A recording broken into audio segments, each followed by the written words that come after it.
rangkaian materi tentang penguatan penulisan minor tesis itu adalah riset metodologi ya. Eh, saya tahu ini memang bukan suatu kegiatan yang harus diikuti ya, tapi saya mohon sekali partisipasinya karena ada beberapa slide yang saya membutuhkan partisipasi kalian ya. Untuk supaya kita bisa berdiskusi dan kalian bisa lebih memahami gitu ya maksudnya. Oke, saya mulai ya. Assalamualaikum warahmatullahi wabarakatuh. Terima kasih atas apa eh, waktu ya yang sudah kalian luangkan untuk mengikuti eh, interaksi sharing materi hari ini gitu ya. Baik, saya akan mulai. eh mohon saya mohon sekali dengan sangat tolong berpartisipasi untuk beberapa apa ya challenge ya yang akan diberikan. Ini salah satunya ya. Ini apa challenge yang pertama. Kira-kira menurut kalian apa yang kalian ketahui atau apa yang ingin kalian kuasai lebih dalam tentang riset metodologi? Silahkan difikirkan ya, saya beri waktu 3 menit gitu. Kemudian tolong kalian memberikan partisipasinya dalam kolom chat di Zoom. Saya tunggu 3 menit ya, silahkan. Jadi apa sebetulnya yang ingin kalian ketahui ya? Apa yang ingin kalian apa tahu lebih dalam ya tentang research metodologi?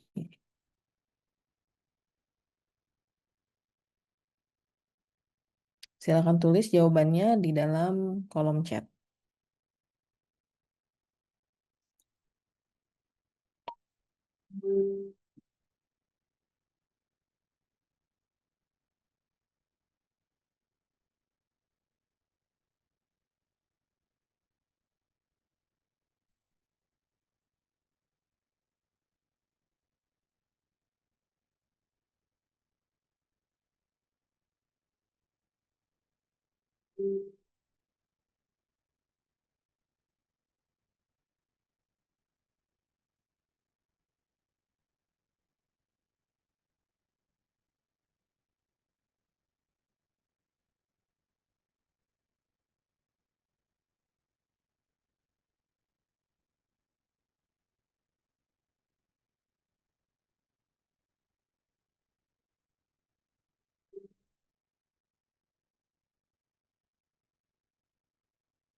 Ya, oke, makasih ya, Riko Anugrah.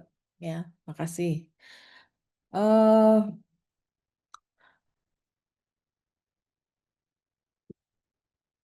Merancang, menjalankan, menganalisis, dan menyimpulkan satu penelitian. Oke, baik. Makasih responnya. Oh, ingin mengetahui perbedaan kohort retrospektif dan case control, gitu ya. Oke, apa apa terutama apabila artikel yang dibaca hanya menyebutkan observational study. Baik, Alveron. Ada lagi?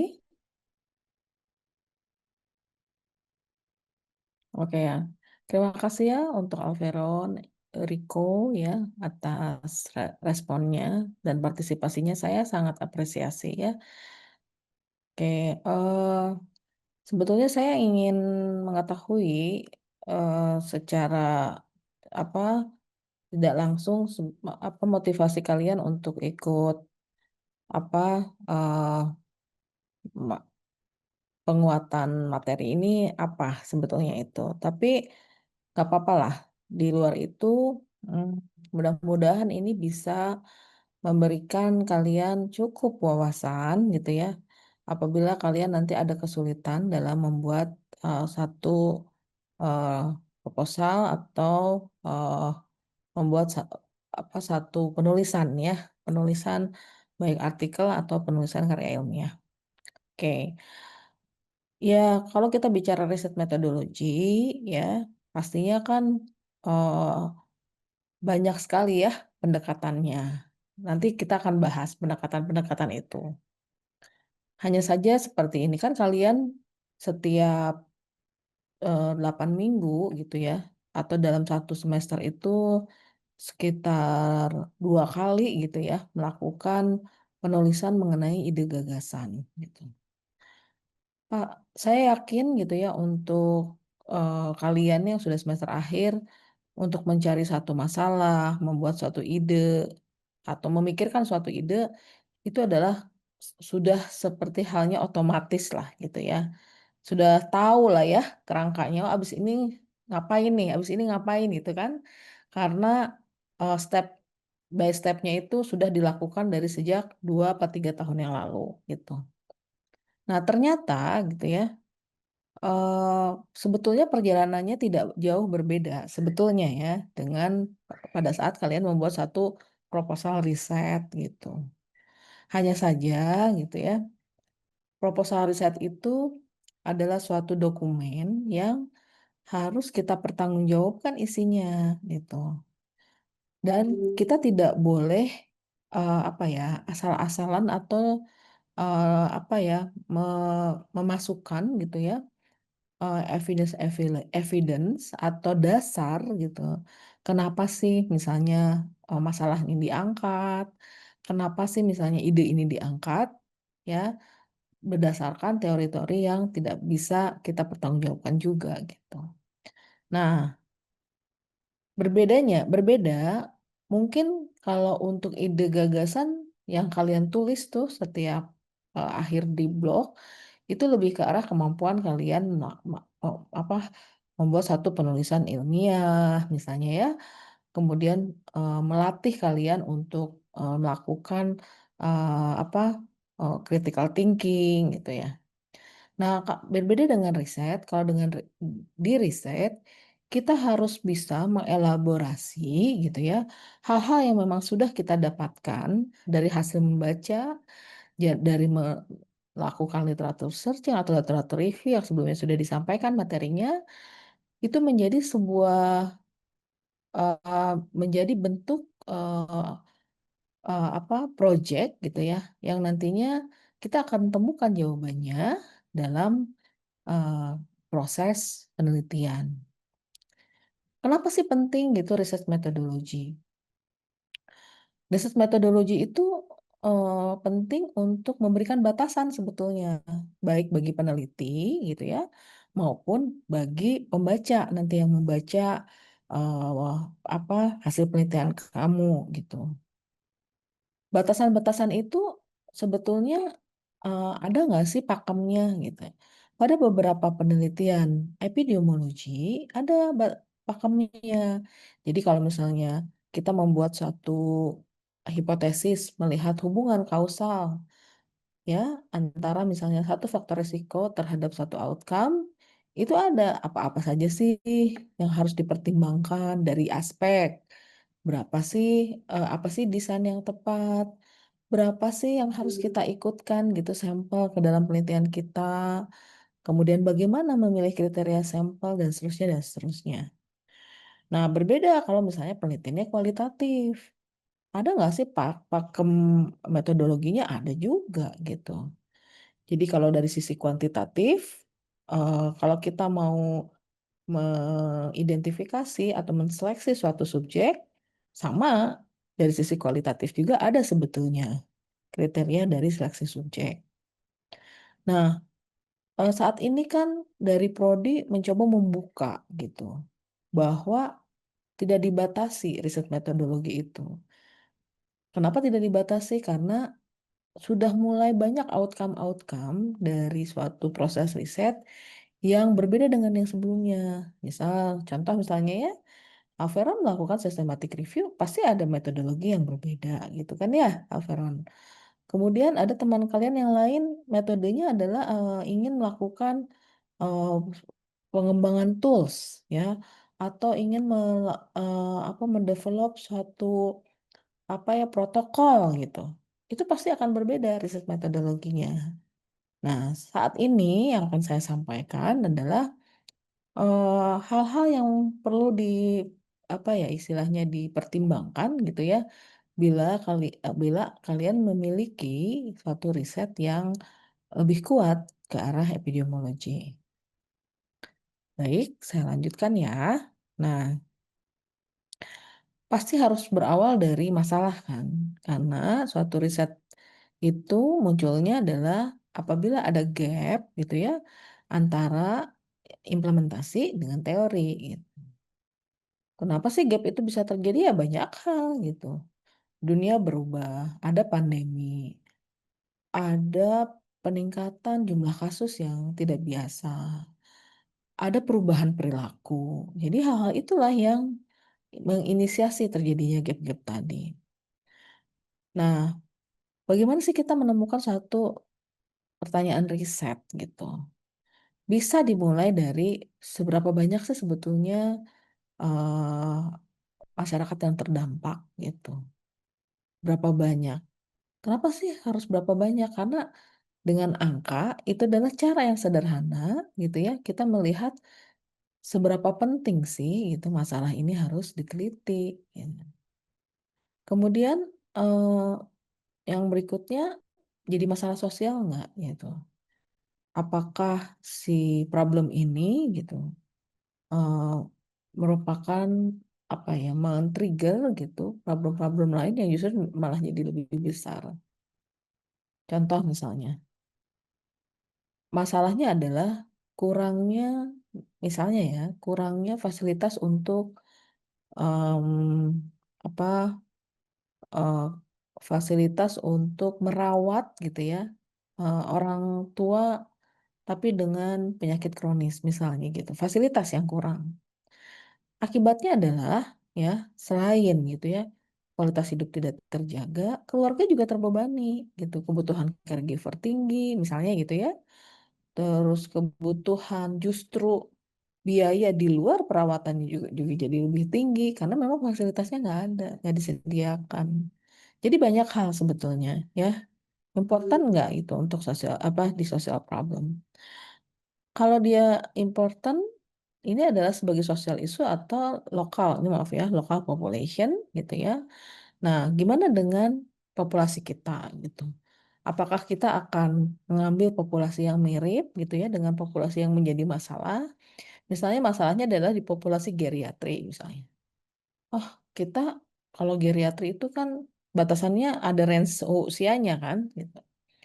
Wah, kita kayaknya nggak bisa kalau yang tua banget misal gitu ya. Karena misalnya kalau subjek penelitian kita populasinya cukup tua, kendala komunikasi ya, eh, kendala apa istilahnya mendapatkan data yang objektif itu eh, terbatas, misal kayak gitu. Jadi saya mau lebih muda boleh gitu. Lebih muda tapi masih masuk kelompok geriatri, misal seperti itu. Jadi hal-hal seperti itu kan modifikasi-modifikasi yang betul-betul memperlihatkan bahwa eh, sebetulnya kita ingin melihat gitu ya apa sih masalah ini dan kita berusaha untuk memberikan solusi, tapi ada hal-hal tertentu gitu ya yang pasti akan menjadi batasan gitu di lapangan. Kok nggak bisa gini? Kita udah merencanakan ini, nggak bisa gini. Coba kalau mau modifikasi ini masih masuk akal nggak? Atau ini masih eh, sesuai nggak dengan metodologinya? Seperti itu. Nah, eh, berikutnya, apakah Anda pernah mendengar tentang formulation of the research problem? Kalau pernah mendengar, kira-kira apa ya maksudnya? Silahkan jawab di chat. Apakah Anda pernah mendengar gitu ya tentang memformulasikan masalah riset gitu ya? Kalau pernah mendengar, kira-kira apa ya itu? Tolong jawab di chat box ya, saya tunggu 3 menit ya, silakan.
Oh, kok saya ternyata dari tadi mute ya? Maaf. Ini adalah slide saya di kuliah awal ya. Nah, di sini bisa terlihat bahwa eh, topik itu adalah ide besarnya. Kadang-kadang gitu ya, pembimbing kalian atau supervisor atau waktu kalian war yang di apa yang diberikan itu kadang-kadang adalah masih sebuah topik. Saya yakin nih, kan ini kebanyakan tahun 3 ya, yang mungkin sudah selesai gitu ya, si minor tesisnya atau sedang ongoing.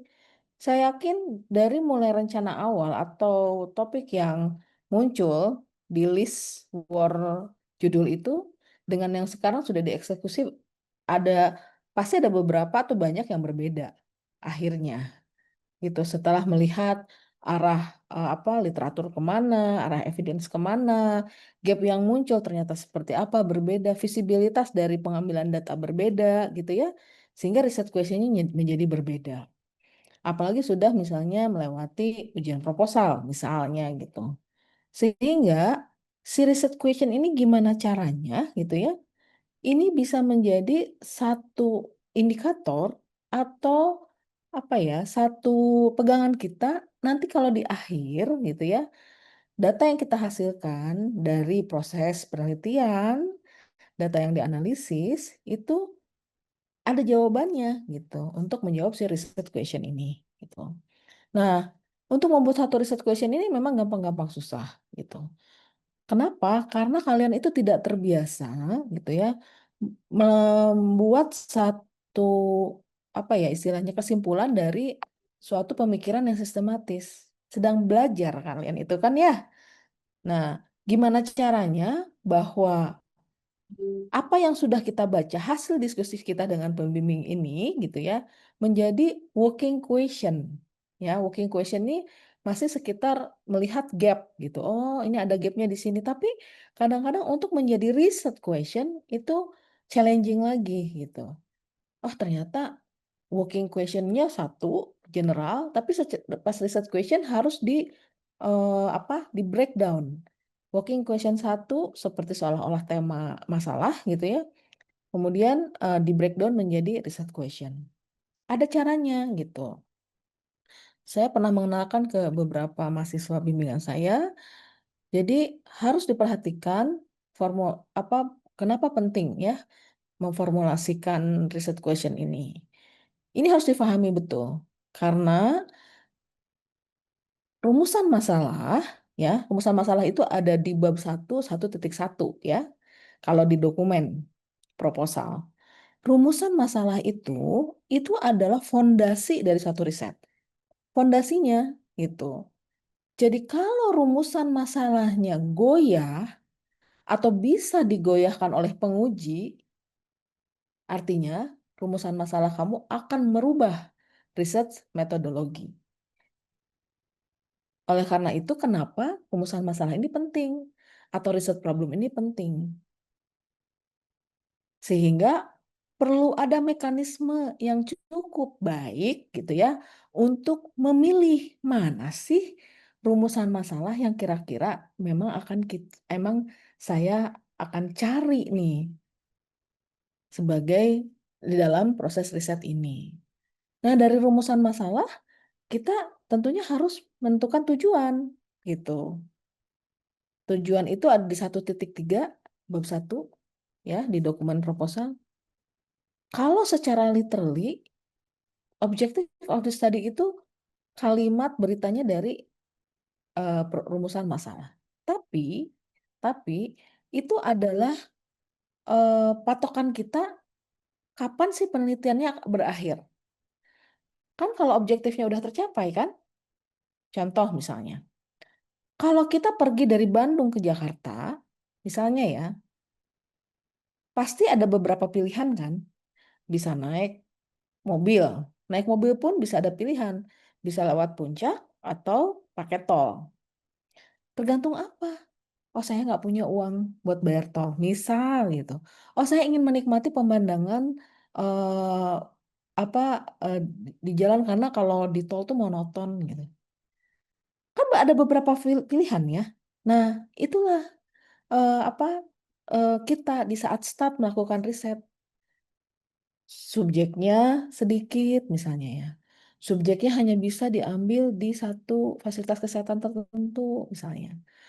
eh, Alat untuk mengukur outcome-nya tidak tersedia, harus dilakukan validasi dulu. Nah, hal-hal seperti itulah yang terus berkembang dan bertumbuh. Gimana caranya riset metodologi mampu mengakomodir keterbatasan-keterbatasan yang kita miliki.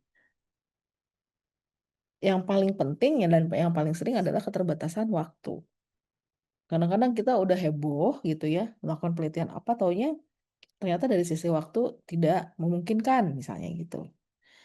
Nah, eh, jadi formulating research problem ini menentukan, oh kalau kamu rumusan masalahnya ini, artinya dari desain kamu kayaknya cash control deh gitu. Oh kalau rumusan masalah ini desainnya harus cohort, misalnya gitu ya. Kalau misalnya kamu pakai desain cohort, kamu rumus besar sampelnya yang ini. Kalau kamu pakai desain cohort, maka pemilihan subjeknya harus dengan teknik sampling yang ini. Jadi sangat berhubungan. Artinya, kalau si rumusan masalahnya nggak ajak, udah itu kesananya ke belakangnya di, dirombak habis gitu. Nah, supaya pada saat kita defense gitu ya, tidak terlalu banyak gitu orang tidak setuju gitu dengan rumusan masalah kita, maka kita harus membuat proses membentuk, membangun rumusan masalah itu harus dengan baik dan memang betul-betul teliti gitu. Nah, jadi rumusan masalah itu suatu pertanyaan yang memang nanti akan dijawab melalui riset gitu ya. Bisa berupa asumsi tapi harus ada dasarnya ya. Eh, jadi prosesnya itu merupakan apa eh, panduan ya pada saat kita melakukan investigasi atau melakukan riset. Hati-hati, tidak semua pertanyaan itu merupakan rumusan masalah atau tidak semua pertanyaan merupakan riset problem. Kadang-kadang ada yang bukan riset problem. Pada saat kita lihat lagi, loh ini mah tanpa melalui riset udah bisa dijawab. Jadi kalau rumusan masalah atau riset problem itu jawabannya harus melalui riset. Kalau tanpa melalui riset sudah bisa dijawab, artinya ada di chat GPT, ya, artinya bisa buka textbook, bisa buka sumber informasi lain, langsung bisa dijawab saat itu, berarti itu bukan rumusan masalah. Itu bukan rumusan masalah, ya. Nah, kemudian rumusan masalah juga membutuhkan pengetahuan ya tentang apa teori atau aspek-aspek yang terkait itu cukup cukup kuat gitu ya. Sehingga kita bisa membuat satu riset metodologi yang sesuai.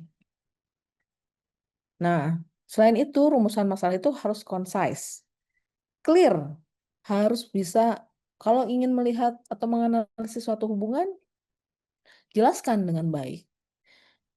Kalau dari sisi studi epidemiologi, dalam rumusan masalah itu sudah tercetak dengan kuat apa variabel yang akan diukur. Kalau itu studinya kuantitatif. Contoh ya, is the start of depression among elderly males related to development of physical limitation. Jadi start of depressionnya itu adalah variabel, development of physical limitationnya variabel. Will high fiber, low fat diet be effective in reducing cholesterol level among middle-aged males? Jadi ini sudah ada nih. Oh, ada. Jadi variabelnya high fiber, low fat diet ya. Kemudian variabel berikutnya adalah outcome-nya kolesterol level, harapannya turun gitu ya pada populasi middle-aged male. Kemudian kan memory enhancement class improve the memory function in patient demensia misalnya gitu ya. Jadi ada variabel-variabelnya. Jadi kita harus bisa memiliki alat atau tools untuk mengukur memory enhancement. Kita harus ada alat untuk mengukur memory function gitu ya kalau kuantitatif gitu. Jadi di dalam rumusan masalahnya harus ter apa ya tertulis dengan jelas kira-kira variabel apa sih sebetulnya yang ingin kita cari atau kita ukur, gitu ya. Oke, selanjutnya, nah tentunya tadi seperti yang sudah saya sampaikan, riset itu nggak akan berjalan kalau kita tidak memikirkan visibility. Kalau di kalian visibility-nya adalah waktu salah satunya dan tentunya biaya ya gitu. Apakah eh, selain itu kamu juga harus memikirkan sebelum ini, sebelum membuat rumusan masalah loh. Kamu juga harus memikirkan kira-kira bisa nggak ya datanya saya akses? Ada nggak sih datanya? Jangan-jangan kamu udah bikin rumusan masalah yang bagus, datanya nggak ada, pasiennya nggak ada. Misalnya gitu. Contoh misalnya, dulu saya pernah punya mahasiswa. Dia ingin melihat suatu studi deskriptif, ingin melihat prevalensi demam berdarah denggi berdasarkan musim. Karena menurut teori dia akan meningkat prevalensinya itu pada di awal musim hujan gitu. Tahu nggak yang terjadi apa? Kan dia datanya mau 1 tahun gitu ya. Dia lihat itu data ya, waktu itu datanya dari data RSAS. Karena waktu itu sedang ada perubahan musim, di mana dia menentukan data 1 tahun itu ternyata tidak ada pasien. Bukan tidak ada, tidak banyak pasiennya. Yang kita harapkan itu banyak, ternyata nggak banyak. Terus dia mundurkan, karena ini rekam medis ya, dia mundurkan datanya, masih juga nggak banyak gitu. Loh, ada apa gitu ya? Kok nggak banyak ya pasiennya? Oh, ternyata pasien dengue fever atau DHF gitu ya, justru banyaknya datang ke FKTP 2, bukan ke RSAS. Di RSAS mah sudah yang complicated, yang udah ada kemana-kemana gitu ya, harus masuk ICU misalnya. Sehingga dia nggak dapat datanya. Apa yang terjadi? Dia merubah lagi dari awal. Ya, bahkan kalau nggak salah saya lupa gitu ya, dia sampai merubah topik juga. Kasihan kan kalau sampai seperti itu ya. Jadi sebelum bikin gitu ya rumusan masalah, kamu ngintip-ngintip dulu gitu. Kira-kira ini datanya ada nggak ya? Kalau ada kira-kira mungkin ada di mana ya gitu. Atau kalau nggak diskusi ya dengan apa supervisornya. Kemudian apa tanyanya nggak hanya sama supervisor, sama senior boleh gitu ya, sama stakeholder boleh. Kan kalian udah mulai kalau dengan esai gagasan ini kan sepertinya networking kalian udah mulai banyak ya gitu ya. Bisa dengan puskesmas gitu ya. Coba tanya-tanya apakah ada gitu ya data-data yang bisa kamu akses gitu. Nah, kemudian pertimbangan juga mengenai HAM, risk terhadap subjek. Karena itu berhubungan dengan aspek etis.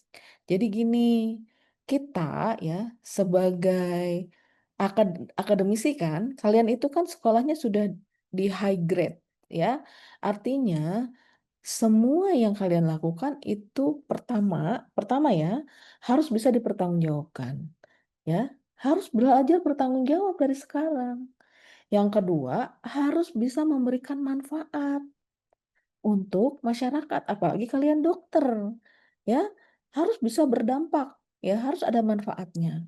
Nah, apa yang kalian lakukan, ya di awang-awang di cloud, ya ini bermanfaat gitu. Bisa aja untuk mengisi gap knowledge, ya ada gap nih di pengetahuan. Oh, saya mau isi tuh dengan riset saya. Tapi apa tolong pertimbangkan ini ada manfaatnya nggak untuk subjek. Subjek yang mana? Subjek yang kita ikutkan ke dalam penelitian kita. Oh, ada manfaatnya. Nah, kalau ada manfaatnya, pertimbangkan ada nggak direct harm, gitu ya. Kalau harm itu tidak harus kita secara langsung ya. Harm itu salah satunya bisa aja masalah confidentiality. Itu yang betul-betul harus dijaga gitu. Dan kalian harus paham betul tentang itu. Ya, kita sebagai dokter itu harusnya harus apa istilahnya common dengan hal-hal confidentiality. Jangan sampai apa masalah pasien kamu post di Instagram, jangan sampai apa hal-hal yang memang membuat tidak nyaman hubungan kamu dengan subjek atau hubungan kamu dengan pasien itu jadi ranah publik. Itu harus tetap dijaga. Itu mah udah ada rootnya, udah ada akar akar apa filsafat ilmunya ya. Oke. Nah, apakah Anda atau kamu itu kompeten nggak gitu untuk melakukannya? Kalau misalnya tidak kompeten ya, membutuhkan bantuan orang lain, sampaikan di dalam proposal. Contoh misalnya, oh untuk melakukan satu apa istilahnya hasil eh, apus misalnya, hapus darah tepi gitu misal gitu ya. Kan kalian penelitiannya mengumpulkan objeknya itu adalah mengumpulkan hasil-hasil hapus darah tepi pasien, penyakit tertentu misalnya. Oh ini saya nggak bisa nih, saya bisa melakukan interpretasi dan karena saya diajarin sama supervisor. Tapi untuk memvalidasi apakah interpretasi saya betul gitu ya, itu harus oleh misalnya patologi klinik ya, boleh itu harus dimasukkan gitu ya. Nah, yang terakhir ini ya, pastikan punya resource ya, punya waktu ya untuk melakukan, risetnya. Nah, ini tadi sudah disampaikan bahwa rumusan masalah atau research question adalah step awal yang tidak boleh salah gitu. Kalau salah kamu nggak akan nyampe tuh ke Jakarta gitu. Kalau kalau salah dari Bandung ke Jakarta tuh kamu kemana dulu gitu ya. Jadi tolong betul-betul, diperhatikan riset question kalian. Karena dia adalah fondasi dari, riset secara keseluruhan ya. Oke. Ini aktivitas yang berikutnya, silahkan kalian memberikan respon ya, supaya nggak ngantuk. Saya punya tema besar yaitu depression ya, tema besarnya depression. Saya punya 4 rumusan masalah, ya, punya 4 rumusan masalah. Pertanyaannya ya, rumusan masalah mana yang menurut Anda visible dilakukan oleh Anda sebagai mahasiswa kedokteran? Sebagai mahasiswa kedokteran ya, silahkan. Pertimbangannya boleh pertimbangan personal boleh, oh karena, ini karena itu boleh. Kira-kira riset question mana yang menurut Anda gitu ya, visible dilakukan? Atau menjadi satu, apa ya, sebuah riset lah, minor thesis.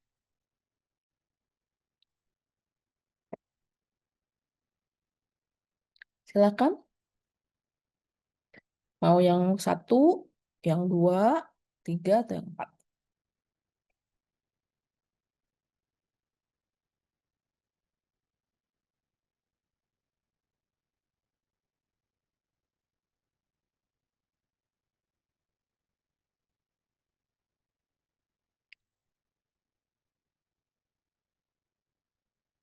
Kok mirip-mirip gitu ya, rumusan masalahnya yang mana ya, maksudnya apa gitu.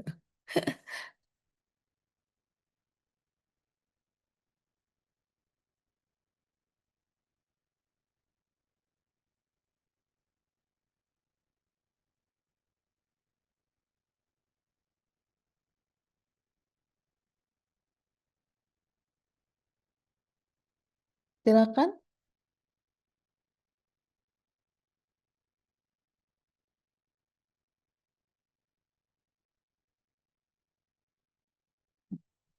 kira-kira menurut kalian kok kira-kira menurut kalian mana yang visible?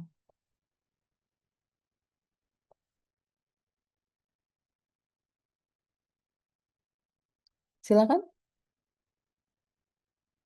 Oke, ini ada jawab seorang. Ya, Veron gimana? Tergantung ketersediaan data. Apabila datanya di satu registrasi besar gitu ya, Veron ya? Memungkinkan. Oke. Ada lagi?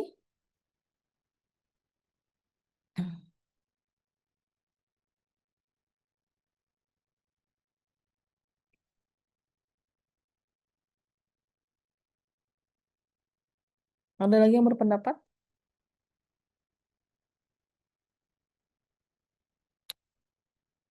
Oke. Kira-kira kalau kita menemukan pasien dengan depresi itu ada di mana ya yang mudah? Ada yang bisa jawab?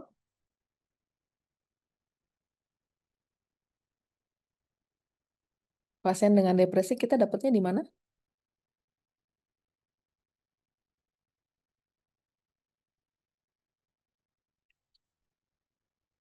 Kalau di psikiatri ya, di rumah sakit ya berarti ya? Kok ganti lagi? Di RSAS atau RSU 4 ya bisa. Ada lagi nggak tempat yang lain? Selain di itu, di rumah sakit jiwa ya bisa ya di rumah sakit jiwa.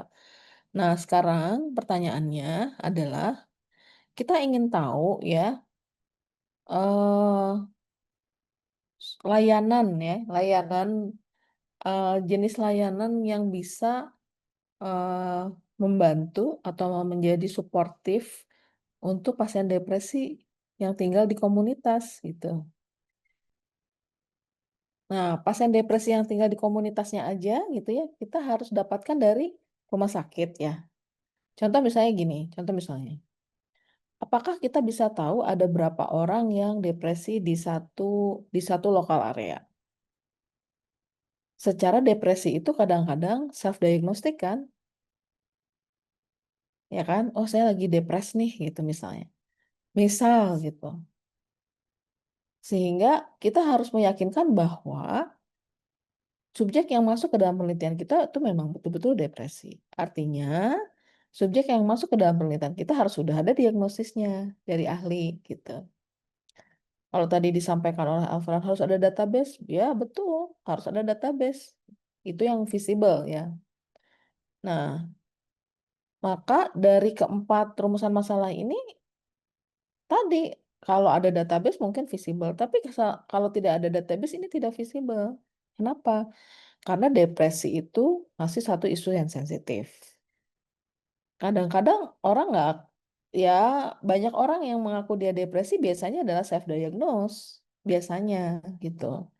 Tapi orang yang depresi sendiri dia ya tidak mau orang tahu dia depresi karena mungkin akan mengganggu gitu ya, eee, hubungan antar manusia atau apapun gitu. Kadang-kadang orang depresi itu nggak pernah mengaku dia depresi, tapi setelah dia sembuh dari depresinya baru dia bilang. Pada saat depresi enggak gitu. Nah, sehingga kalau misalnya posisinya saat ini gitu ya, kita mau cari pasien depresi di komunitas itu akan sangat sulit. Jadi keempat, rumusan masalah ini tidak visible untuk dilakukan penelitian ya. Be es es apa, health service-nya aja kadang-kadang mandiri gitu ya di kita, dibentuknya mandiri oleh satu komunitas gitu ya. Kadang-kadang di satu kota ada, di kota lain enggak, tapi mungkin kalau di kota besar mungkin kan. Jadi ada hal-hal memang yang harus kita pertimbangkan gitu ya, untuk membuat satu rumusan masalah gitu. Oke, jadi bingung nggak? Coba nanti dibaca lagi ya rumusan masalah kalian sudah sesuai apa enggak. Oke. Oke, pertimbangan lain adalah harus interest ya, harus menarik ya rumusan masalah itu. Harus, punya satu, buntelan knowledge gitu ya, yang memang kuat kenapa masalah itu diangkat ya. Memiliki konsep yang jelas, contoh misalnya untuk mengukur efektivitas, health promotion program, misalnya gitu ya, rumusan masalahnya atau tujuannya. Nah, harus dengan jelas konsep efektivitas itu apa, gimana cara mengukurnya efektivitas itu. Karena efektivitas itu abstrak, banyak gitu. Apakah efektivitas itu, outcome-nya turun gitu ya, prevalensi misal gitu ya, prevalensi penyakit atau efektivitas itu terkait dengan tercukupi gitu ya, cakupannya atau layanannya atau apa gitu. Nah, jadi harus jelas ya, harus bisa terukur ya secara konsep. Kemudian, rumusan masalahnya juga harus dipertimbangkan level of expertise yang tadi ya, kita membutuhkan bantuan orang lain nggak gitu, untuk apa, mengumpulkan data, untuk menginterpretasikan hasil gitu ya dan sebagainya. Relevan nggak gitu, rumusan masalah yang kamu buat dengan topiknya, datanya ada atau tidak gitu ya, dan isu-isu etik gitu ya. Kalau kira-kira kita akan melakukan, misalnya satu intervensi tapi populasinya populasi ibu hamil, wah hati-hati itu. Karena ibu hamil itu masih masuk subjek rentan ya gitu. Ibu hamil, anak-anak, orang tua itu kan subjek rentan. Sehingga harus dipertimbangkan isu etiknya gitu. Oke. Nah, ini salah satu contoh gitu karena penelitian saya banyak tentang thalassemia gitu ya. Bagaimana sih melakukan formulasi apa formulasi suatu rumusan masalah? Ada beberapa step gitu ya. Saya akan memotong yang dibutuhkan saja gitu ya dari stepnya. Broad topiknya adalah tentang thalassemia ya. Broad topiknya adalah tentang thalassemia. Terus kita baca-baca tuh ya thalassemia itu. Kemudian kita identifikasi. Step pertama adalah identifikasi. Identifikasi apa? Identifikasi masalah atau hal-hal atau isu gitu ya yang masih hangat dibicarakan atau yang masih menjadi masalah di kita. Yang pertama adalah prevention program ya. Kalau kita bicara apa program pencegahan di Indonesia gitu ya untuk talasemia masih sangat apa ya eh, masih sangat eh, kurang gitu ya dibandingkan dengan negara-negara lain. Atau misalnya isu yang lain adalah genetic diagnostic tools ya untuk thalassemia carrier. Kalau kita lihat jumlah eh, penderita thalassemia itu makin banyak, maka logikanya kayaknya carriernya makin banyak tuh gitu. Kan namanya juga carrier, kan kita nggak tahu bahwa kita ini apa punya gen thalassemia atau tidak gitu. Kalau kita nggak dicek gitu. Artinya kan harus screening ya. Nah, kalau misalnya di screening, gimana caranya menegakkan diagnostiknya gitu? Karena saat ini masih cukup mahal. Kemudian masalah lain adalah kualitas hidup dari penderita talasemi yang masih menjadi PR banget ya karena angka harapan hidupnya masih sangat rendah. Paling tua umurnya cuma sampai 50 tahun gitu ya. Karena dia memiliki beban dari komplikasi akibat pemberian transfusi terus-menerus. Oke, saya memutuskan bahwa saya tertarik dengan tiga isu ini, gitu ya. Kemudian setelah ini saya baca-baca nih, saya baca gitu ya. Mana ya dari ketiganya yang memang cukup menarik gitu. Nah, saya putuskan untuk mengangkat tentang prevention program. Jadi tadinya tiga, jadi cuma satu gitu. Udahlah saya fokus nih. Saya bacanya cuma tentang prevention program thalassemia. Nah, dari apa eh, eh, paper-paper yang dibaca, ternyata saya punya beberapa isu tentang prevention program. Yang pertama adalah public awareness campaign ya untuk thalassemia prevention. Yang kedua, screening program pada anak sekolah. Yang berikutnya adalah genetic counseling ya, mau menilai efektivitas genetic counseling untuk pencegahan. Yang berikutnya adalah prenatal screening dan early diagnostic. Setelah saya timbang-timbang, ini apa berdasarkan apa? Ya berdasarkan minat kita, interest kita. Boleh kok yang mana aja. Misalnya, saya nggak mau prevention program, saya mau tentang metode pengukuran genetiknya, silakan gitu. Ya, bebas itu mah. Gimana kemampuan dan kedalaman Anda membaca literatur atau evidence yang sudah ada sebetulnya. Ini yang saya kumpulkan misalnya. Oh ternyata menurut saya kayaknya nomor satu deh yang paling saya tertarik gitu ya tentang public awareness campaign. Ini dissect dipilih ya, tapi dissect ini coba Anda lihat semuanya all about the prevention gitu. Sehingga nanti pada saat Anda merumuskan satu masalah, kamu udah punya backbone systematic thinking yang kuat. Kenapa kok sampai kamu memilih prevention program thalassemia atau kenapa kok sampai Anda memilih public awareness campaign untuk prevention gitu. Padahal ada prevention lain gitu ya untuk thalassemia. Kenapa sih public awareness campaign? Oke, saya pilih nih public awareness campaign di select. Nah, select itu dia udah makin mengerucut gitu ya. Topik yang memang dipilih sebagai rumusan masalah. Ini belum nyampe nih ke rumusan masalah gitu.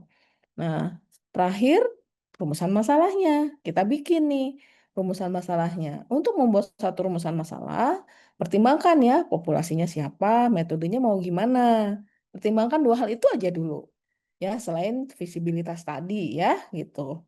Nah, kan topik besarnya itu adalah prevention, apa tadi, sorry ya, uh, public awareness campaign ya, topik besarnya. Maka kalau misalnya kalian lihat nih, rumusan masalahnya itu dia lebih spesifik ya dibandingkan tadi step 3 gitu. Awareness terhadap campaign, ada nggak impact to knowledge ya, relationship, type of information provide in campaign, apakah dia meningkatkan knowledge, kemudian awareness campaign itu akan meningkatkan willingness to screening gitu ya, dan faktor-faktor lain yang menyebabkan seseorang itu atau student itu acceptance terhadap screening gitu. Jadi sudah sangat spesifik. Seringnya, seringnya ya, coba kalian cek deh gitu ya proposalnya. Rumusan masalah kalian itu adalah judul. Betul nggak? Seringnya gitu. Rumusan masalah kalian ya atau riset problem kalian itu adalah judulnya.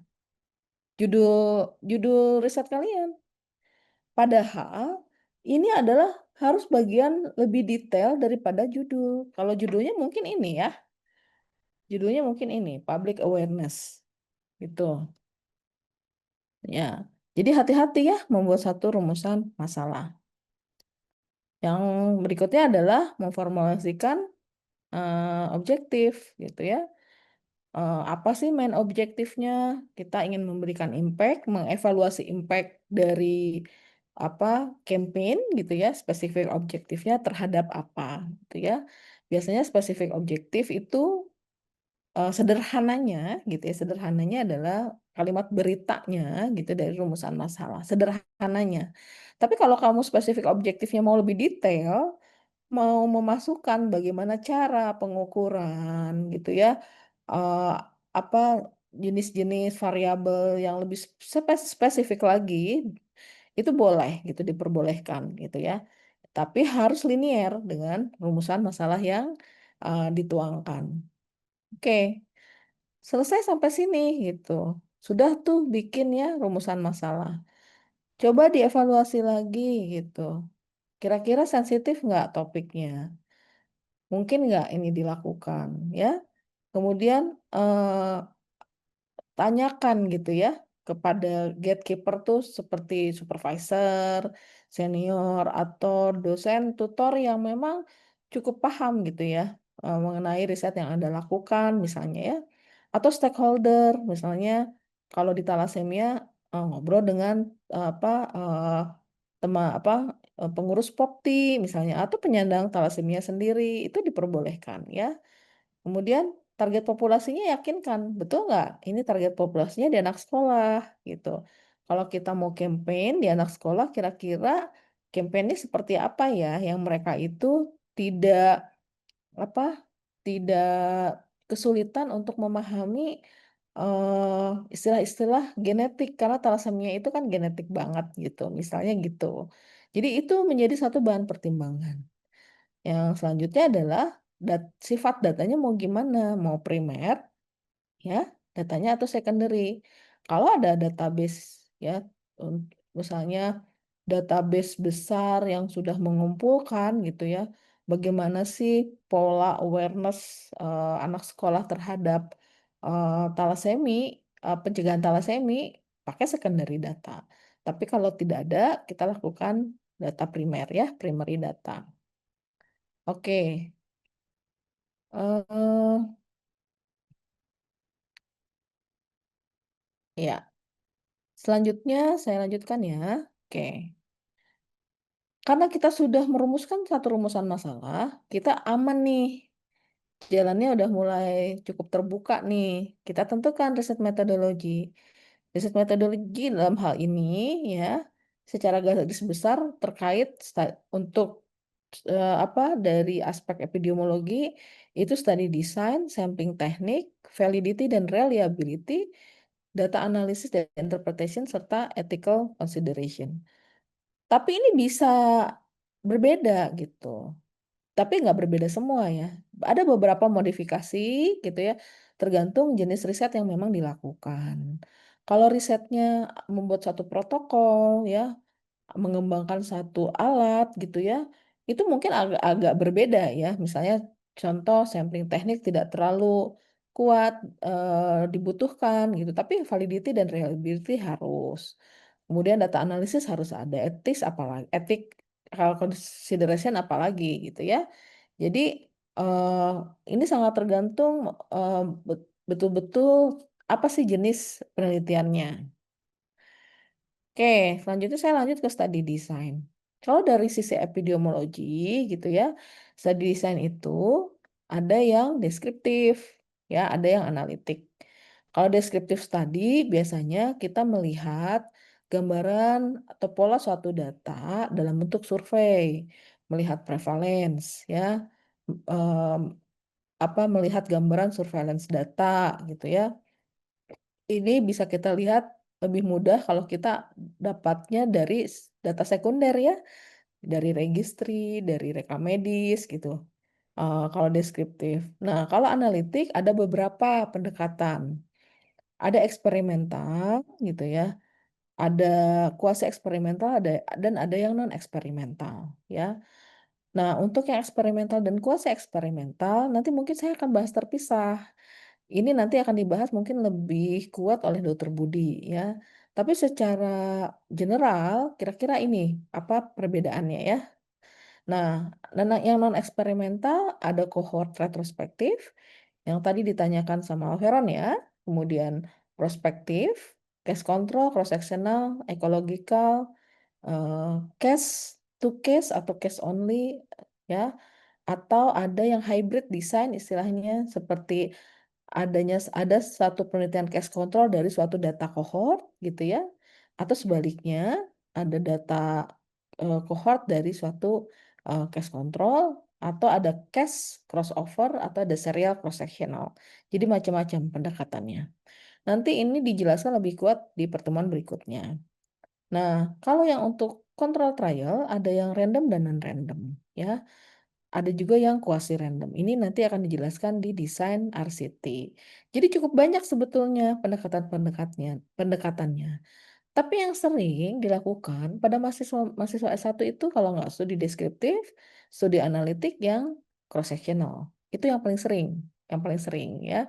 Jadi kalau misalnya ternyata membutuhkan desain yang lain, maka nanti kita bisa bisa bicara lebih dalam gitu ya.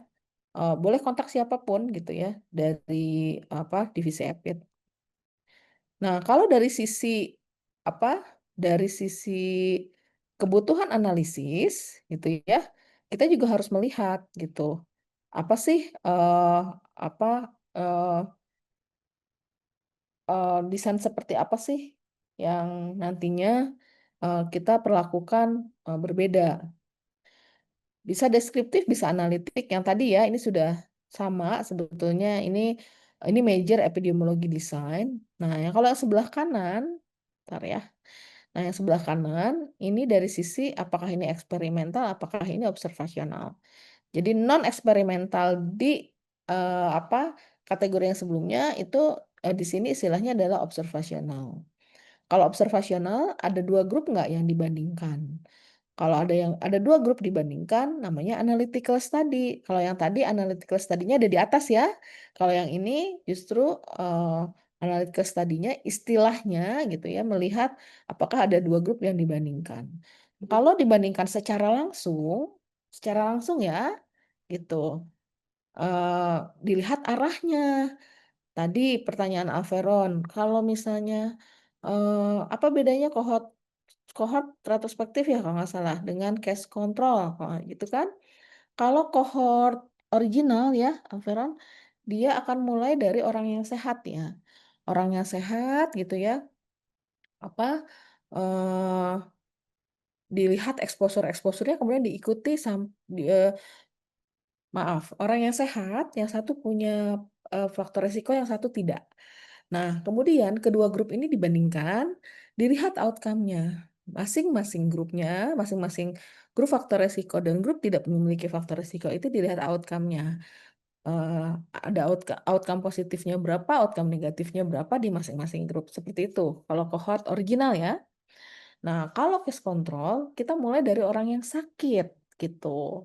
Jadi kita mulai dari orang yang sakit, dibandingkan, kan namanya juga analytical study harus dibandingkan ya, dibandingkan dengan orang yang tidak sakit, atau orang yang sehat, atau orang yang tidak punya penyakit itu. Misalnya, contoh suatu case control dilakukan di rumah sakit. Di rumah sakit kan susah ya cari orang yang sehat, semuanya orangnya sakit. Tapi misalnya kasusnya adalah DM, kita cari orang yang datang ke rumah sakit mungkin berobat, tapi bukan berobat DM atau tidak memiliki DM. Misalnya seperti itu ya. Nah, tadi perbedaannya apa antara retrospektif cohort gitu ya, karena cohort itu ada 2, nanti mungkin akan lebih jelas disampaikan di desain ya, di pertemuan desain. Eee, jadi kalau cohort retrospektif itu harus mutlak, sumber datanya adalah database Alveron. Jadi tetap saja gitu ya, eee, bagaimana sih exposure itu muncul, sehingga outcome-nya exposure itu diidentifikasi sehingga muncul outcome, itu harus ada datanya. Jadi kalau pada cohort retrospektif kita bisa menghitung, ada keterlibatan waktu di situ. Berapa lama sih dia sampai outcome-nya itu muncul. Cohort retrospektif itu dibuat, dimodifikasi dalam rangka untuk bisa mengurangi waktu observasi. Karena seperti yang kita tahu, cohort retrospek ret cohort retrospek kalau cohort itu lama waktu observasinya, gitu. Sehingga untuk memotong lamanya waktu observasi, dibuatlah retrospektif cohort, gitu ya. Nah, nanti di ujung nih, outcome-nya udah ada nih ya, kita ambil di ujung, seolah-olah seperti case control kan, seolah-olah. Tapi kita punya data, kapan sih faktor resikonya muncul, selama faktor resiko itu muncul sampai outcome, itu ada apa tuh di situ, kita ada data itu. Jadi tidak mungkin kalau misalnya suatu cohort retrospektif, tapi datanya data primer. Rata-rata cohort retrospektif itu dari data rekam medis, gitu. Itu ya, mudah-mudahan cukup jelas ya, Alveron ya? Oke, baik. Nah, selain desain, kita juga harus memikirkan bagaimana sih data collection-nya. Ap apa yang akan kita ambil? Informasi apa yang kita ambil? Apakah yang kita ambil adalah suatu yang abstrak? Misalnya kepuasan, itu kan abstrak ya, gitu.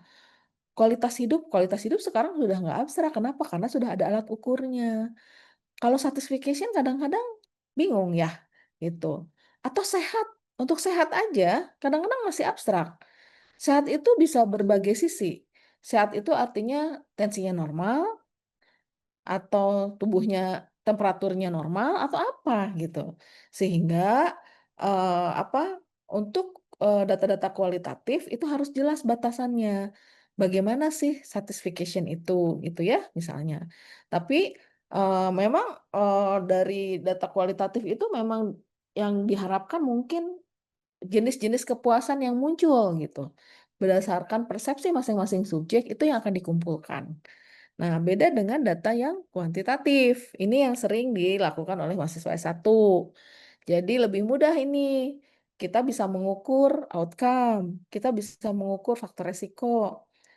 Jadi, variabel-variabel yang masuk ke dalam penelitian kita itu, eee, bisa interpretasikan secara objektif jika ada alat ukurnya. Contoh misalnya, apakah ada improvement gitu ya dari skor Oxford HIP pada pasien-pasien yang, melakukan hip replacement untuk mengakses pain dan function. Artinya Oxford HIP score ini kan pain itu abstrak gitu ya. Fungsi dari, hip itu gimana maksudnya? Bisa berjalankah atau apakah gitu. Tapi dengan adanya Oxford Hip Score gitu ya, ini menjadi lebih objektif. Sehingga bisa diukur gitu ya, fungsi dan, kualitas dari pennya. Udah ya, itu tadi data collection. Sekarang sampel dan population.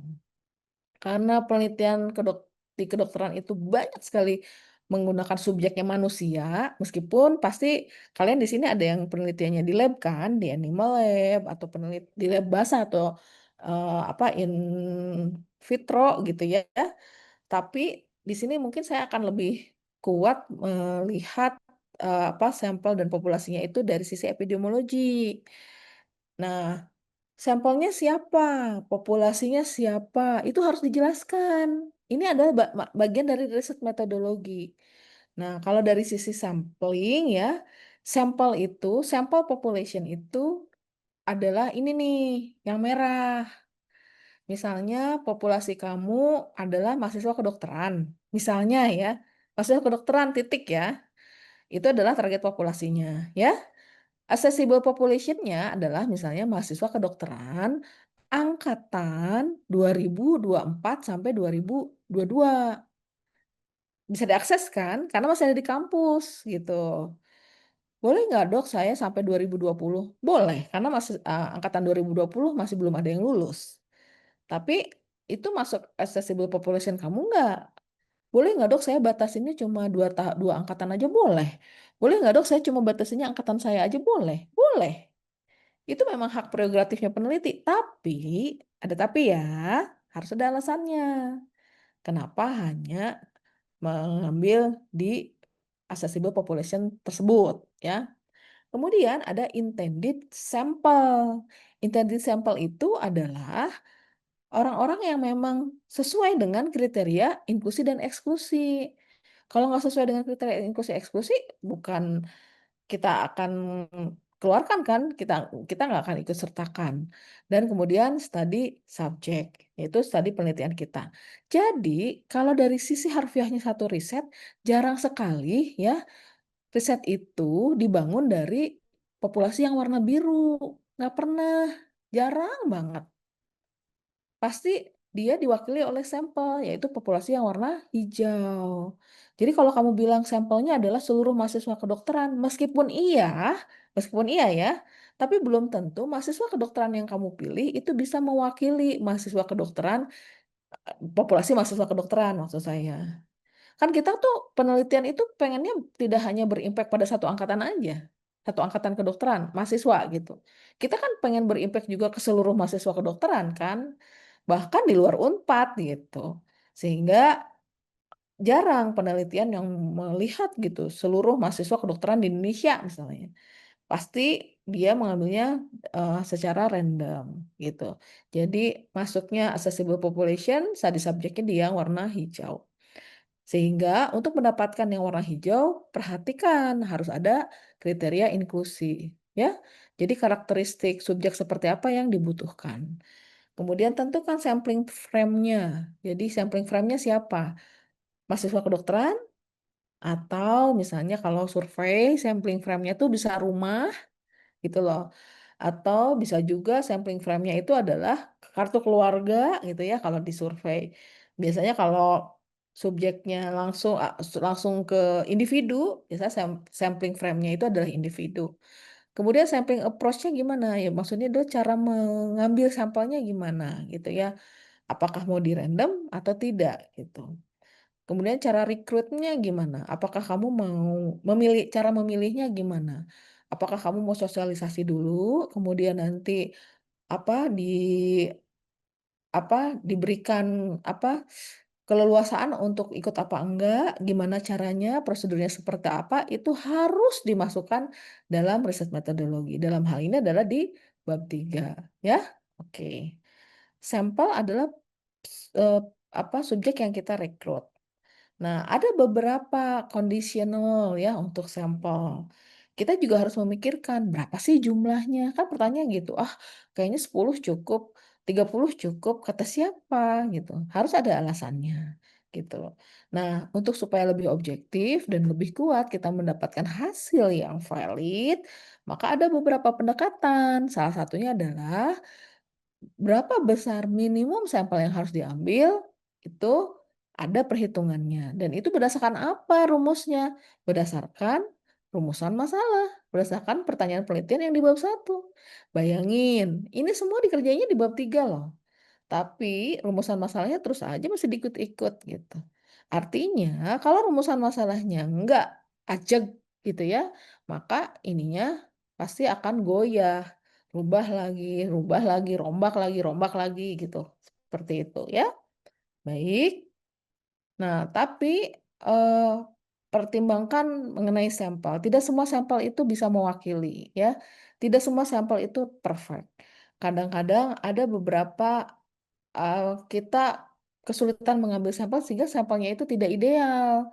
Oleh karena itu, selalu disarankan pemilihan sampel itu dengan randomisasi. Tapi tidak memungkinkan bisa juga terjadi random error. Kemudian pengambilan sampelnya jangan langsung sama kita gitu ya. eh, Supaya tidak terjadi bias misalnya. Apalagi misalnya kalau student gitu ya, undergraduate student kayak penelitiannya penelitian dosennya. Berarti si student ini kan subjek rentan ya, gitu. Sehingga dia mau nggak mau terpaksa ikut misalnya gitu. Jadi hal-hal seperti itu yang harus dihindari. Kalaupun misalnya terpaksa harus seperti itu, harus ada hal-hal atau tindakan atau mitigasi yang dilakukan supaya eh, responnya yang diberikan oleh subjek itu adalah objektif gitu. Oke, selanjutnya. Nah, untuk desain yang kuantitatif yang dihitung ya, generalisasi itu penting ya. Misalnya kamu mau melakukan penelitian di angkatan kamu gitu. Nah, jangan sampai penelitiannya itu cukup terhenti di angkatan kamu, nggak bisa di-apply gitu ya ke populasi yang mirip, yaitu misalnya angkatan yang sama tapi institusi yang berbeda. Nah, generalisasi itu penting ya, sehingga tolong pertimbangkan kalau misalnya mau ambil sampel harus bisa mewakili semua. Artinya kriteria seleksinya harus jelas gitu. Apa sih alasannya? Kenapa sih harus diseleksi seperti ini? Kan untuk mengurangi confounding dan bias kan maksudnya ya kalau inklusi eksklusi itu. Nah, oleh karena itu kita harus betul-betul memikirkan gitu ya, kira-kira penelitian kita akan mengambil populasi sasaran sespesifik apa gitu. Kemudian kalau misalnya kira-kira tidak memungkinkan melakukan eh, random sampling, maka ada pilihannya yaitu non-probability sampling. Nanti apa sih non-probability sampling? Saya kalau nggak salah ada di materi selanjutnya ya, gitu. Kemudian selanjutnya, nah, oke, udah selesai tuh untuk sampel sampling. Selanjutnya adalah validity. Kenapa sih validity diperlukan? Kita kan ingin bahwa hasil penelitian kita itu memang betul-betul yang ada di kita bisa berhasil mengukur yang ada di subjek, ya. Itu yang kita inginkan. Kemudian kita laporkan gitu. Sehingga kalau kita ingin membuktikan bahwa ada hubungan sebab akibat antara faktor resiko dengan outcome itu betul-betul hubungannya terjadi, bukan karena kebetulan atau karena bias gitu. Ya, sehingga kita butuh kita internal validity. Nah, kemudian external validity. External validity gimana caranya? Gimana kita bisa membuktikan bahwa external validity kita kuat kalau kalau ya kita melakukan penelitian dengan protokol yang sama dengan paper yang lain atau penelitian orang lain gitu ya, tapi populasi yang berbeda. Di saat penelitian kita mirip hasilnya atau sama hasilnya, minimal rentang confidence intervalnya itu ada di confidence interval penelitian sebelumnya, itu sudah tercapai tuh external validity kita. Tapi kalau penelitiannya baru nih, orang lain belum pernah melakukan atau orang lain melakukan tapi dengan protokol yang berbeda, maka external validity nggak bisa diukur. Nah, paling kita bisa mengukur external validity dari jumlah sampel. Kalau jumlah sampel kita cukup besar, harapannya generalisasi yang sebagai tujuan dari external validity itu bisa tercapai. Jumlah sampel besar juga hati-hati, belum tentu mewakili. Jadi misalnya gini, kita ingin melihat bagaimana sih apakah psychological problem pada anak FK itu dipengaruhi oleh siklus menstruasinya. Misalnya gitu. Misal gitu. Ini wanita ya karena memang anak FK banyaknya wanita.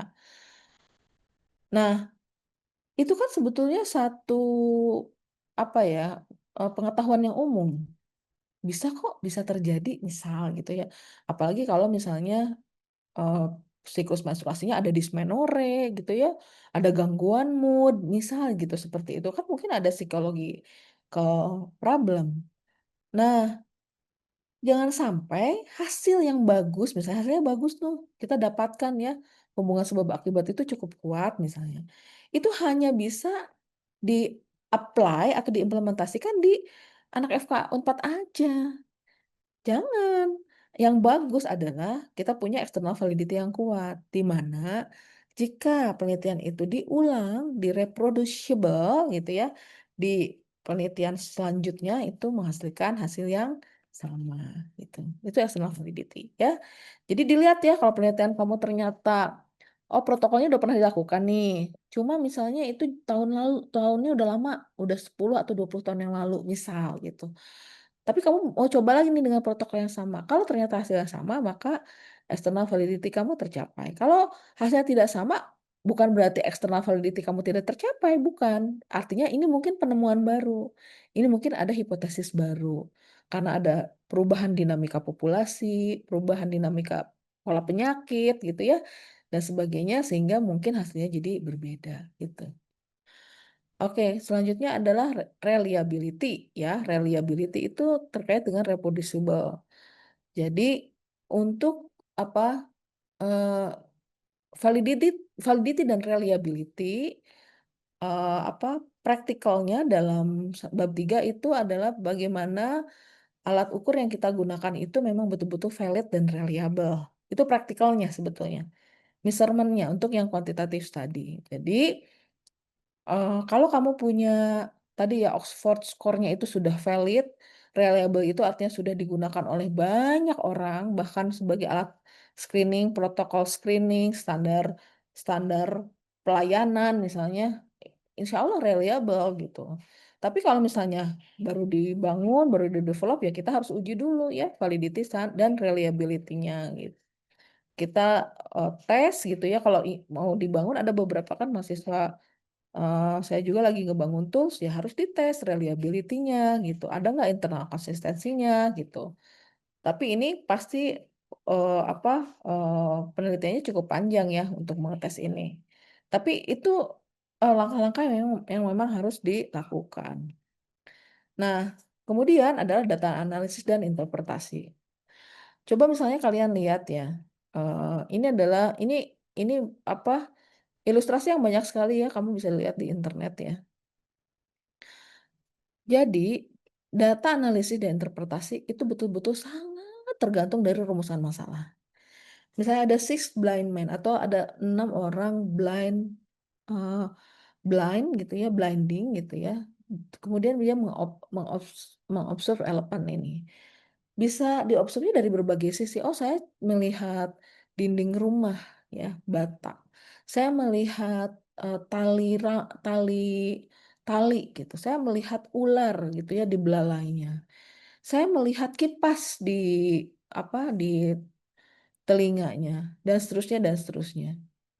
Artinya apa? Artinya data analisis dan interpretasi itu betul-betul tergantung dari kita sebagai peneliti. Tapi kita punya batasan, punya pakem nih, punya rambu-rambu. Rambu-rambunya apa adalah rumusan masalah. Kadang-kadang ya, kadang-kadang untuk setelah kita masukin nih datanya, ternyata ada analisis yang kayaknya lebih cantik, lebih menarik, tapi nggak sesuai dengan rumusan masalah. Tahan, tahan dulu. Coba yakinkan, mana nih rumusan masalahnya. Udah sesuaikan aja dulu dengan rumusan masalah.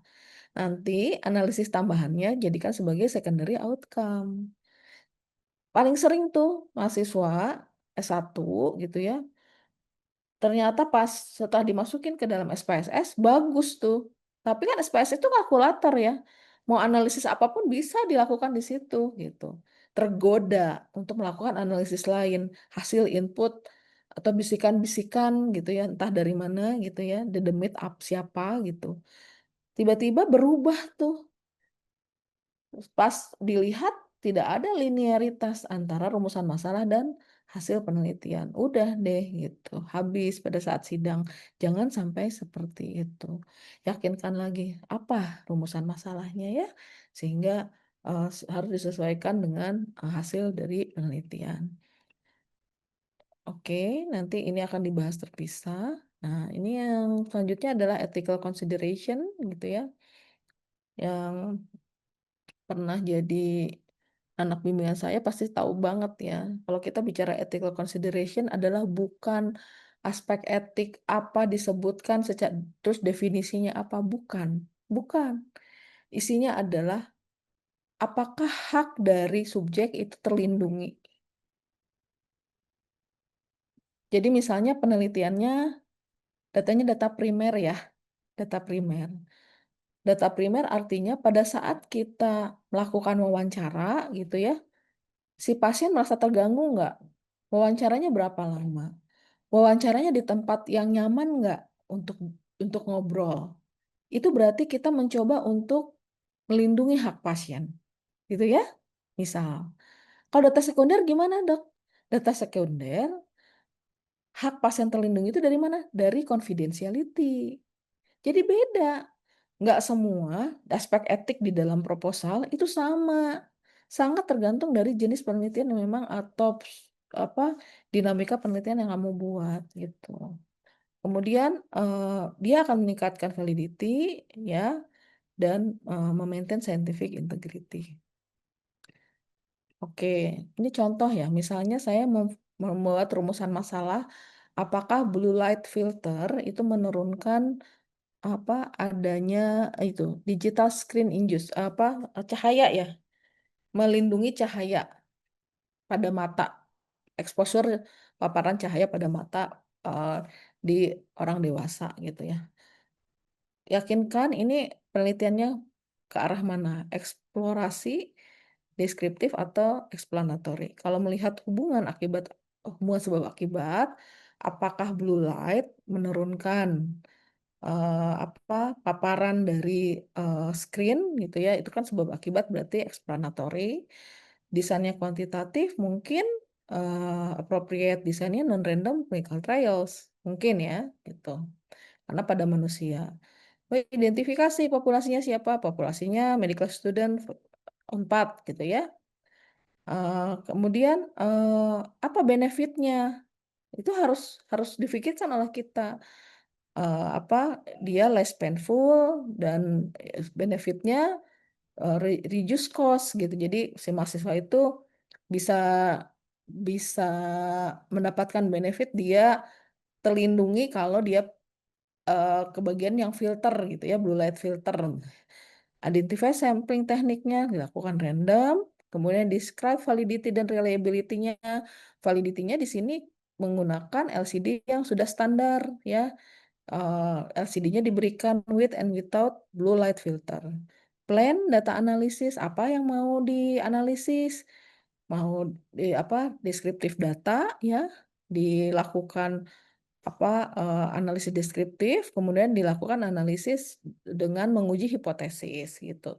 Kemudian kita interpretasikan data dalam bentuk tabel, dalam bentuk graf, kemudian kita simpulkan. Ethical consideration-nya apa? Easy access to population ya dan little potential harm di sini gitu. Jadi ini yang harus dipertimbangkan. Itu enggak, ini mungkin slide saya yang terakhir ya.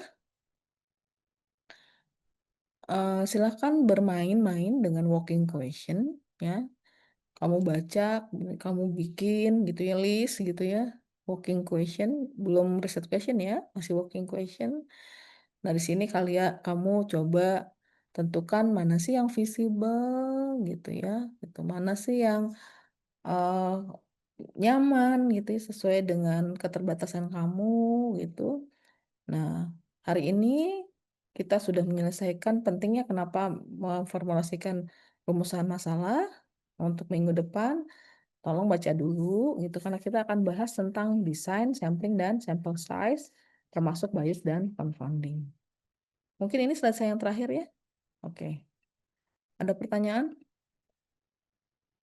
Tadi kalau nggak salah di itu ada nanya, langsung nanya aja deh. Mangga Anida ya. Hapunten dokter, saya izin bertanya dok, terkait tadi dokter Lulu sempat menjelaskan penelitian itu randomized dan non-randomized begitu dok. Saya ingin bertanya dok, key points dari perbedaan randomized dan non-randomized itu kira-kira ada di mana ya dok aspek pentingnya?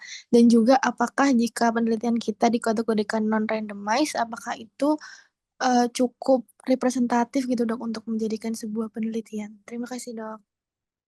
Oke, ini dalam hal pengambilan pemilihan subjek Iya dok, atau betul. oke, karena istilah random dan tidak random itu ada dua ya. Kalau di clinical, di uji klinik, randomnya itu adalah random allocation. Kalau yang tadi Anida sampaikan mungkin dari sisi sampling ya, teknik sampling. Iya dok, betul dok. Ya, Mungkin. oke, baik.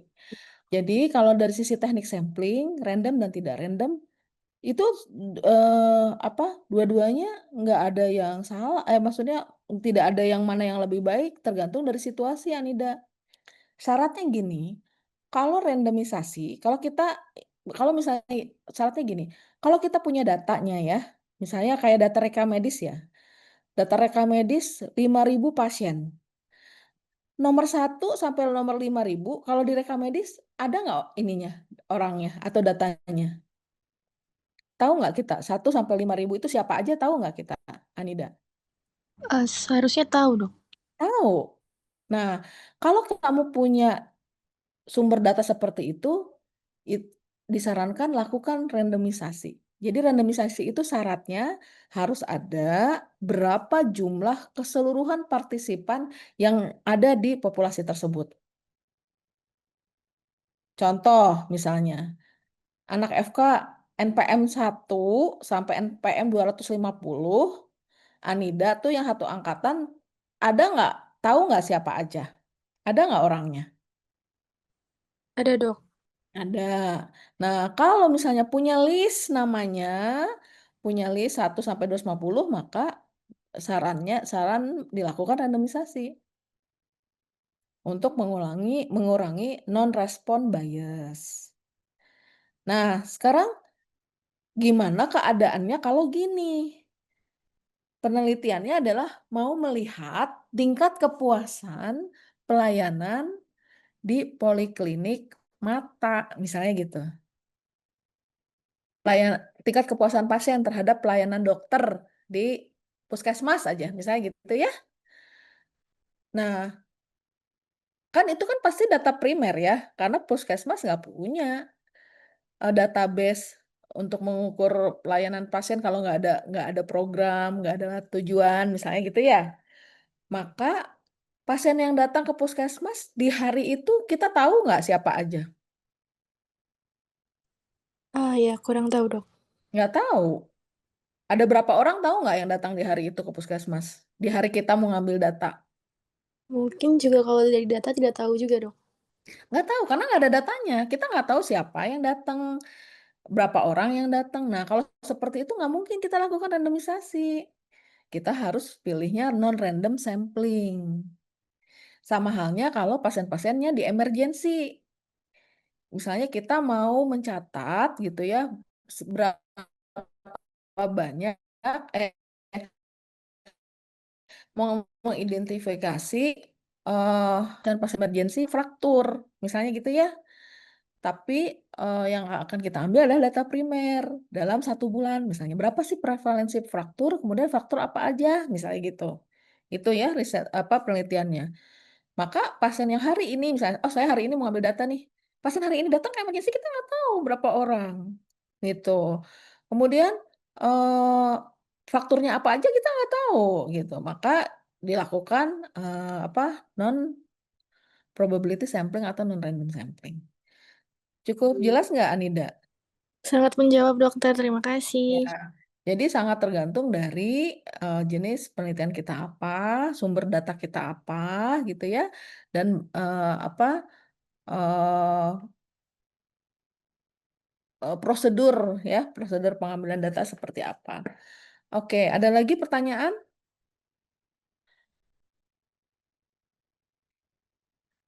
Tadi Neta ya, Luneta, masih ada nggak Luneta? tahun satu ingin publikasi, ingin mencoba melakukan scoping review. Nah, kebetulan saat ini untuk kuliah pemateri rangkaian materi sekarang kita kami tidak membahas tentang literatur review. Tapi kalau kamu ingin menanyakan tentang literatur review, itu mah nggak, silakan, diperbolehkan. Boleh ya, tuh.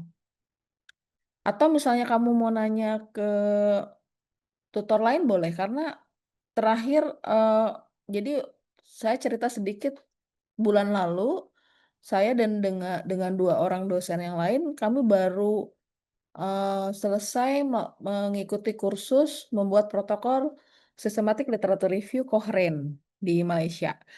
Jadi boleh ketemu sama saya, kebetulan sistematik literatur review itu sekarang udah banyak update-nya ya, gitu.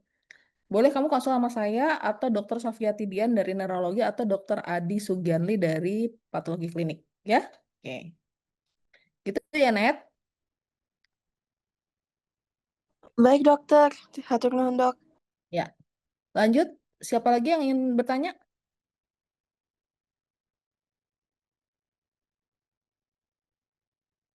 Ada lagi yang ingin bertanya?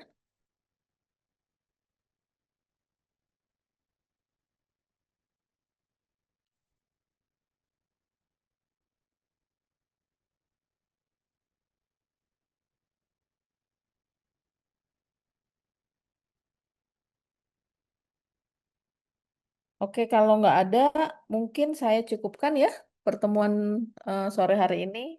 Mudah-mudahan bermanfaat. Sampai ketemu di minggu depan ya. Meskipun kalian ujian, tapi pertemuannya tetap dilakukan. Mangga sebisanya aja. Kalau nggak salah formatif kan ya, Rabu Kamis itu. Saya nggak, kalau nggak salah ya jadwalnya.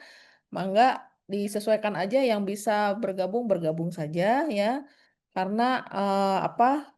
eh harapannya sharing dari kami ini bisa memperkuat kamu nanti eh, untuk lebih percaya diri ya melakukan riset.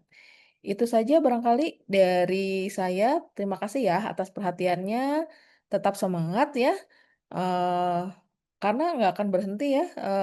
Apa riset ini dilakukan pada saat kalian PSPD juga masih ketemu apa masih banyak gitu opportunity untuk melakukan riset gitu ya. Eee, dan jangan bosan ya ketemu saya, nanti di PASPD ketemu saya lagi soalnya. Gitu aja barangkali ya, terima kasih, saya tutup. Alhamdulillahirobbilalamin. Wassalamualaikum warahmatullahi wabarakatuh.